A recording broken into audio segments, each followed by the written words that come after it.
Bismillahirrahmanirrahim. Assalamu alaikum students. I hope all of you are doing great. My name is Faisal Iqbal and welcome back to the Grammar Junction. Students, in today's video we are going to talk about vocabulary and grammar portion of unit number 5, clean water and sanitation. इससे पहले के 4 chapter की exercises भी मैं upload कर चुका हूँ. आप टॉप राइट कॉर्नर से उस प्लेलिस्ट को ओपन करके उनको देख सकते हैं. एडिशनली इस चैप्टर की ट्रांसलेशन और एक्सप्लेनेशन मैंने आपके साथ पहले शेयर कर लिया है. आई होप कि आपने उस चैप्टर को पढ़ा होगा और उसको एंजॉय भी किया होगा. अगर आपने उस चैप्टर को नहीं पढ़ा तो मैं डिस्क्रिप्शन में उसका लिंक भी प्रोवाइड कर दूंगा और आप टॉप राइट कॉर्नर से भी उसको एक्सेस कर सकते हैं. वो इसकी वोकेबलरी एंड ग्रामर पोर्शन में बहुत सारे कंसेप्ट्स हैं. थोड़ा सा टाइम शायद ज़्यादा लग जाए, सो इसलिए without wasting any time let's get started.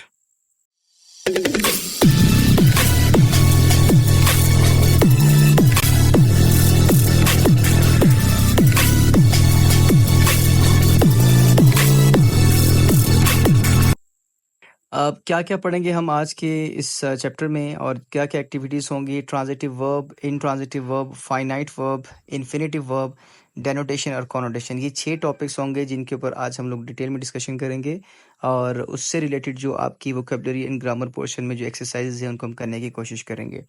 सबसे पहले जो हमारा टॉपिक है दैट इज़ ट्रांजिटिव वर्ब. तो स्टूडेंट्स, ट्रांजिटिव वर्ब और इनट्रांजिटिव वर्ब को समझने के लिए आपको ये पता होना चाहिए कि इन दोनों का ताल्लुक जो है वो ऑब्जेक्ट के साथ है. ठीक है.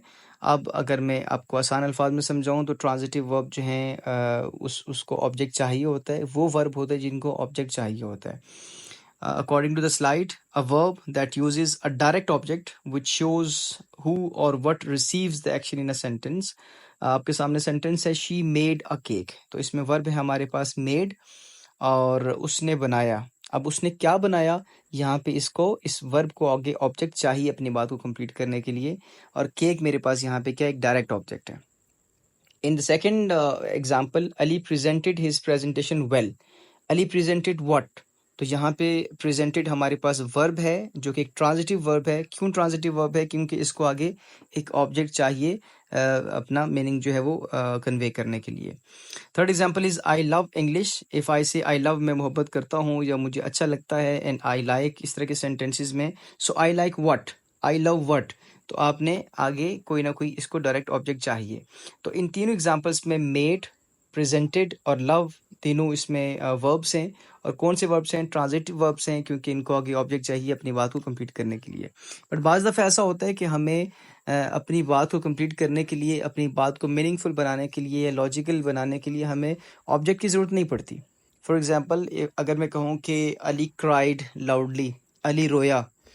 अब लाउडली है तो ये तो एडवर्ब हो गया और एडवर्ब ऑफ मैनर हो गया कि अली कैसे रोया, ऊंचा रोया या आहिस्ता रोया या बिलक बिलक के रोया या सिसक सिसक के रोया, जैसे भी रोया.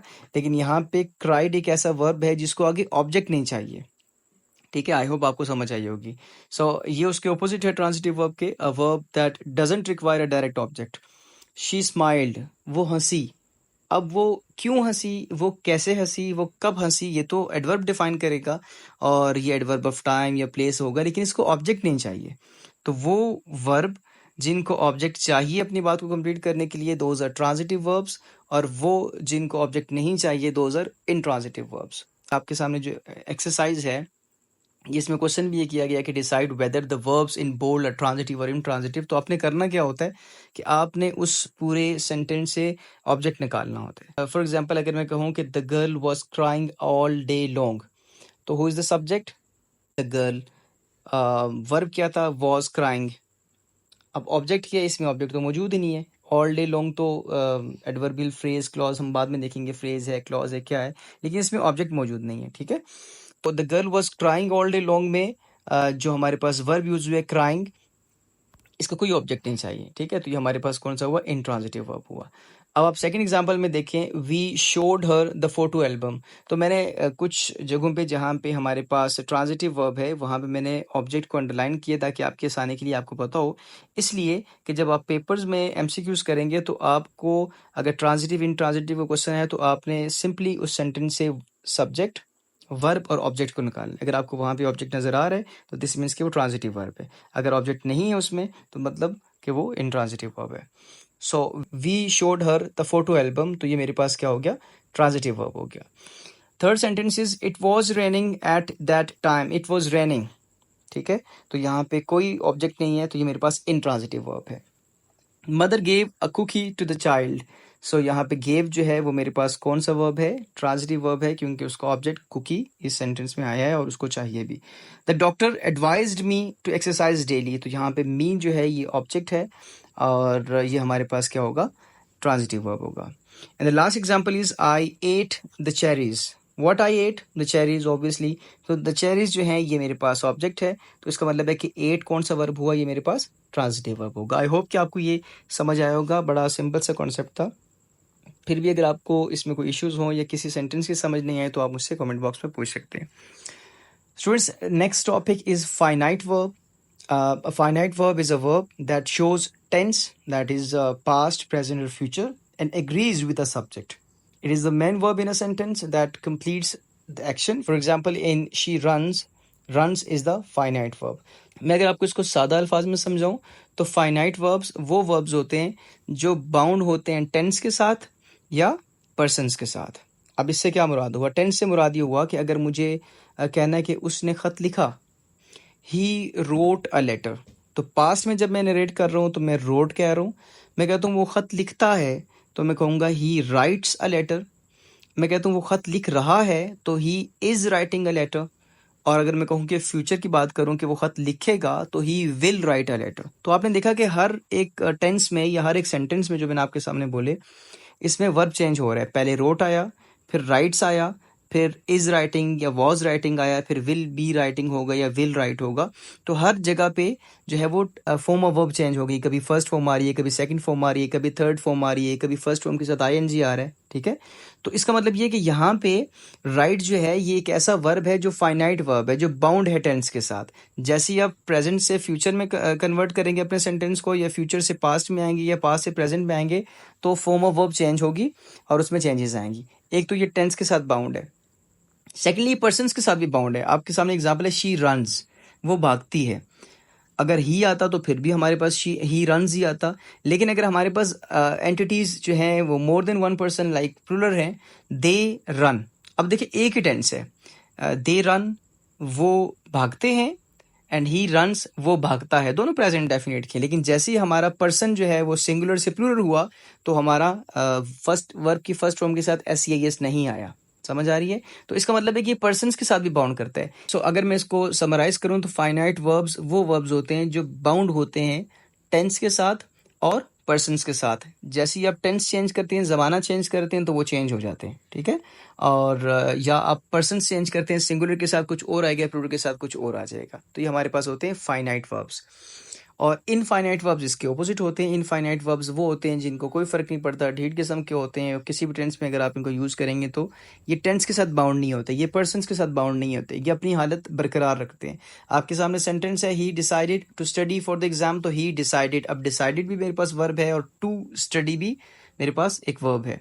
और डिसाइडेड मेरे पास फाइनाइट वर्ब है क्योंकि ही डिसाइडेड उसने फैसला किया। और अगर मैं प्रेजेंट की बात करूं तो मैं कहूँगा ही डिसाइड्स वो फैसला करता है। तो इसका मतलब ये चेंज आ गया, तो ये जो मेरे पास है ये फाइनाइट वर्ब है। लेकिन टू स्टडी यानी कि to plus first form of verb जिसको हम इन्फिनेटिव भी कहते हैं, वो कभी चेंज नहीं होगा। एक और एग्जाम्पल आपको मैं देता हूँ, she wrote a letter to congratulate his brother. ठीक है, ये पास्ट की बात हो। या मैं प्रेजेंट का सेंटेंस बताऊं तो she is writing a letter to congratulate his brother. और फ्यूचर की बात करूं तो she will write a letter to congratulate. तो टू कंग्रेचुलेट ये तीनों फॉर्म्स में जो है हमारे पास सेम रहा। तो इससे मुराद के इन्फिनेटिव वर्ब वो होता है जो किसी भी टेंस में हो या इसके साथ पर्सन सिंगुलर हो या प्लूरल हो, तो इसको फर्क नहीं पड़ता, ये अपनी जो हालत है वो बरकरार रखता है, ये बाउंड नहीं होता टेंस के साथ और पर्सन के साथ। आई होप कि आपको इसकी समझ आ गई होगी। अब इसकी एक्सरसाइज देखें तो my little brother wants to be an actor. तो ये हमारे पास फाइनाइट वर्ब है क्योंकि वॉन्ट्स प्रेजेंट इंडेफिनिट में है। अगर ये पास्ट में होता तो यहाँ पे वांटेड हो जाता। ठीक है, और कॉन्टिन्यूज में परफेक्ट में फिर इसकी फॉर्म्स चेंज होती रहती। तो इसका मतलब है कि ये बाउंड है टेंस के साथ। Then she worked hard to pass the test. तो ये to pass, to plus first form of verb को हम कहते हैं इन्फिनेटिव है, तो ये इनफाइनाइट वर्ब है। I couldn't solve the problem. तो यहाँ पे कुड नॉट जो है ये मेरे पास फाइनाइट है। कैन नॉट भी होता है, कुड नॉट भी होता है। ज़माना चेंज करेंगे, टेंस चेंज करेंगे तो ये चेंज हो जाएगा। तो इसका मतलब ये फाइनाइट वर्ब है। And the last one is to err is human. तो इज, एम, आर, ये सारे जो है वो वर्ब बी की फॉर्म्स हैं, तो ये भी चेंज होते हैं, तो ये मेरे पास फाइनाइट है, ये इनफाइनाइट नहीं है, ठीक है। तो जैसे ही आपको to plus first form of verb नजर आ गया, दिस मीन्स कि वो इनफाइनाइट है। आई होप कि आपको ये कंसेप्ट भी क्लियर होगा। नेक्स्ट जो हमारा टॉपिक है that is denotation and connotation, and according to the slide, denotation refers to the literal और dictionary definition of a word representing its explicit meaning without any additional association और emotion. तो denotation जो है वो, या डेनोटेटिव meaning की अगर हम बात करें, तो जो लिटरल मीनिंग होते हैं, ठीक है, जो लफ्जी लुगत में उसका क्या मतलब है, कोई एक लफ्ज़ है, अगर मैं नीचे एग्जांपल मैंने लिखी है होम की, तो मैं आपको दूसरी डेफिनेशन के बाद उसको डिस्कस करूंगा कि ये लिटरल मीनिंग्स होते हैं, ठीक है, जो उसका लफ्जी मान्य होता है। और अगर कॉनोटेशन की बात की जाए, तो connotation refers to the emotional और cultural association that a word carries beyond its literal meaning. तो जो लिटरल मीनिंग से हट के जो कोई वर्ड आपको कॉनोटेट करता है, तो that is the connotative meaning और connotation. For example, let's take the word home. The denotation of home refers to the physical place where someone lives, such as house or apartment. तो ये तो उसका लफ्जी मतलब हो गया ना, लिटरल मीनिंग हो गया। लेकिन अगर मैं कॉनोटेशन मीनिंग की बात करूं, तो the connotation of home can evoke feeling of warmth, security, comfort and belonging. घर की बात कीजिए, तो घर आपको, घर इज अ सिंबल ऑफ सुकून, ठीक है, और घर is a symbol of security, घर is a symbol of warmth. तो ये सारी की सारी चीजें एसोसिएट करती हैं घर के साथ। जैसे आपके जहन में लफ्ज घर आएगा, तो आपके जहन में एक एक जो है वो कंफर्ट की बात आएगी, या आपके जहन में वार्मथ, सिक्योरिटी की बात आएगी, ठीक है। तो ये इसके मीनिंग्स हो जाएंगे कॉनोटेटिव मीनिंग्स। तो आई होप कि आपको क्लियर होगा। अब हमारे पास क्वेश्चन है, write denotative and connotative meanings of the following words. तो कुछ आपको वर्ड्स दिए गए हैं, वर्ड्स या फ्रेजेस दिए गए, और आपसे पूछा गया कि इसके आपने डेनोटेटिव मीनिंग्स भी बताने हैं और कॉनोटेटिव मीनिंग्स भी बताने हैं। तो सबसे पहले हमारे पास जो वर्ड है दैट इज पैट्रियट। पैट्रियट का मतलब होता है मुहिब्बे वतन, ऐसा शख्स जो मुल्क से मोहब्बत करने वाला होता है।